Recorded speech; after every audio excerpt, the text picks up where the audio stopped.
According to Ken Rosenthal of The Athletic, it looks like the New York Mets have got their catcher, and it is going to be James McCann.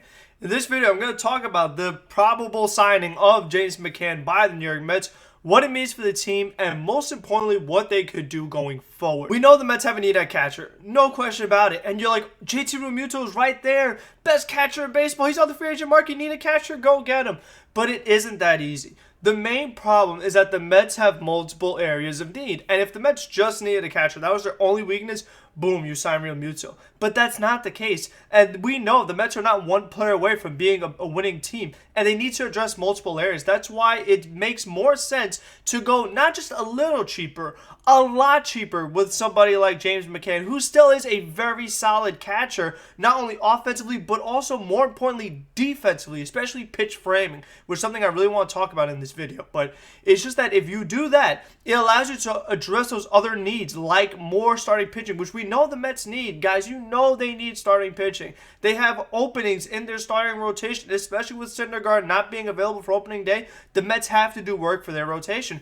And you have to understand what JT Realmuto was asking for. He was just asking for, like, a little bit of money. He was asking for a crazy amount of money and like a 7-year deal.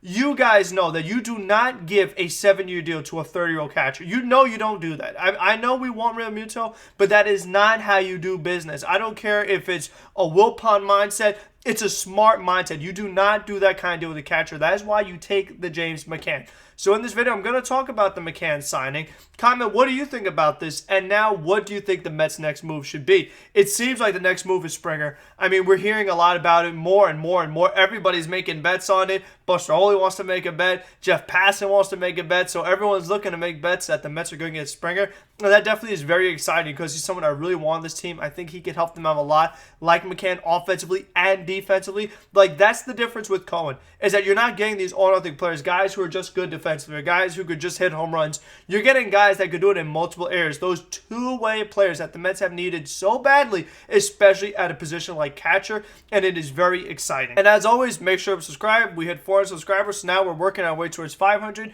And, keep liking the videos and commenting in the comment section. That's how the channel continues to grow and we can reach more people. So I definitely appreciate all the support I've gotten. Let's talk about this McCann signing. So obviously when the Mets signed Wilson Ramos, I was very excited because we saw what he could do against the Mets. He was always very efficient offensively, hit for a high average, put the ball in play. I was like, you know what? The Mets have gotten no offense from their catcher position recently. If they got Ramos, they'd really improve. And the first year that did happen. Wilson Ramos had a good year for the Mets, and the Mets had a good year all in general. But then this past year, Wilson Ramos was not himself, was not good offensively. And when Ramos is not good offensively, he has no use because we know he is not good defensively at all. So it was obvious when the Mets declined his third option, they had got to get a catcher. And you know what? You saw JT Realmuto out there. We talked about it. But James McCann is just a solid option because what I like about McCann is that pitch framing. I think that it's just going to be so important. I want to see what kind of impact that makes with somebody like Jacob deGrom.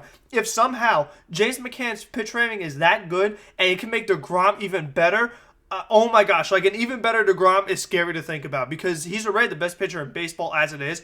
For him to get any better, that would be really crazy. But what I do hope more so is that it can improve these guys that are not deGrom caliber, like the guys like the Stroman and David Peterson and Syndergaard and some of these other pitchers, Edwin Diaz. Like James McCann can help these pitchers improve and maybe get those strikes that they really need. It really changes the whole count. There's a huge difference between a 1-1 count, a 1-2 count. Like if you could steal a couple extra strikes here or there, it completely changes the entire game. So it's going to be the little things like that we're going to be like, oh wow, James McCann is definitely making a big difference. The other thing that James McCann does is he swings a good bat. Like this guy can hit for power. He can hit for a good average, and he's just a solid player, and that's what you need in your lineup. You don't need nothing crazy because the Mets lineup is already pretty good to begin with, so the fact that you're just getting a two-way catcher, you can't be mad at that. One of the best parts about signing James McCann is that it means that the Mets will not have to start Tomas Nido or Ali Sanchez, so that alone is such a major upgrade because if the Mets already had a decent catcher, you wouldn't really need somebody like McCann, but the fact is that McCann is on such another level compared to the rest of the catchers that you have.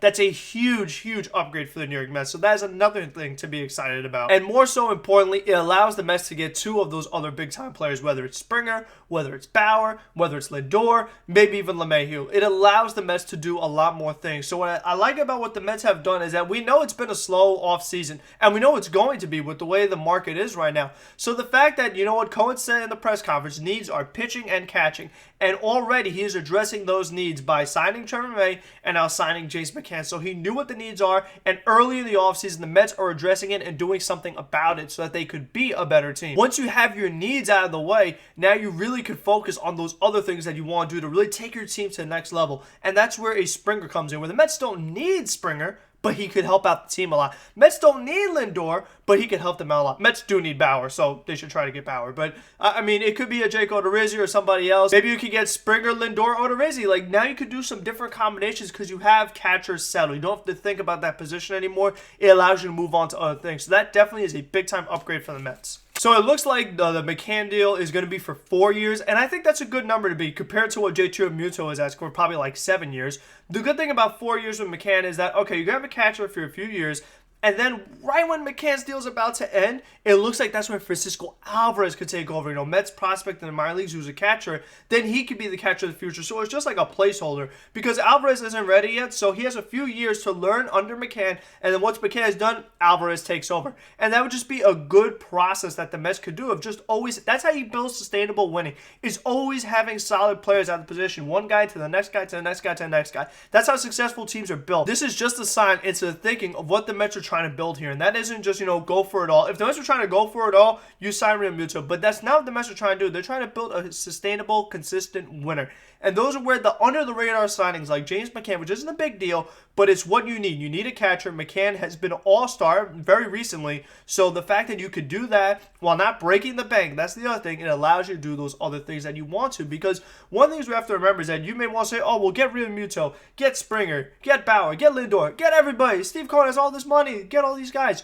What you have to remember is that don't forget there's a luxury tax. Number two, don't forget that eventually Pete Alonso needs an extension. Michael Conforto needs an extension. Jeff McNeil, Noah Syndergaard, all these guys, they need extensions. So all of a sudden, the Mets are going to have a ridiculous payroll that they won't even be able to do anything. They won't be able to get any other players. So the thing is that it is a process. If the Mets in this offseason get Bauer, Springer, and McCann, next offseason they could get one of those big-time shortstops. Then the next offseason they could do something else. Like, again, it's just 1 year at a time. That's how you build a winner. You don't build it all at once. Teams that have tried to do that in sports, it usually doesn't work that way. Unless you're the Lakers that get Anthony Davis and boom, you're fine.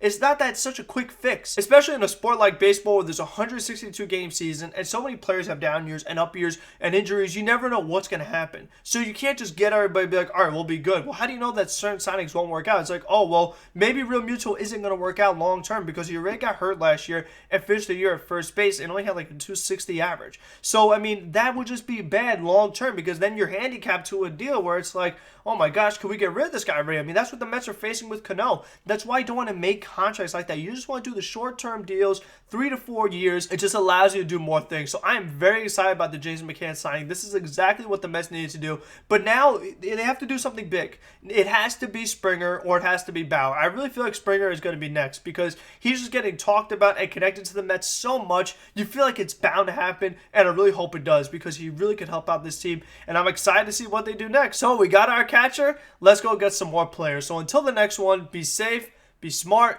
be healthy, and let's go Mets.